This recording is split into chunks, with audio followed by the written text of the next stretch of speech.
আশা করি সকলে ভালো আছেন। তো আপনাদের তো আশীর্বাদে আমরাও ভালো আছি। তো ফাইনালি আমরা বসছি খড়গপুর।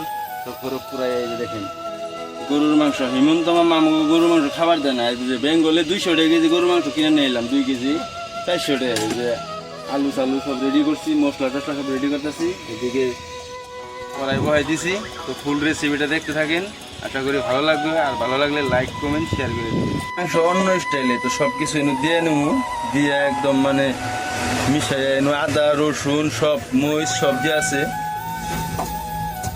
এদিকে গরম মশলা টসলা, গরম মশলা মিক্স করতেছে স্বাস্থ্য। হ্যাঁ, মাংসের মেন নেই লইলে। এদিকে কেলা মেঘ লই টুল করে থাকা না, এই চা গরু মাংস কেলা গরুর মাংস বন্ধ করিবি না। চা বেঙ্গলত আহিলে আমি 200 টাকা কিলো ঢের পাও কেলা। এই চা কেনেকে বনাব লাগে কেলা। লাল কালার হয়ে গেছে, কারণ মাংসটা এই যে বহাই দিব।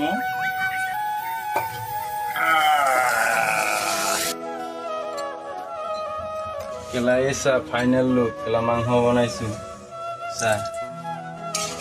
কেলা খালি খাবলৈ ইচ্ছা হবে, এক পিস খাই কিনতে খাই আছো। মাংসটা কিন্তু আমার মজা হয়েছে। সিনা মাংস সেই সেই সেই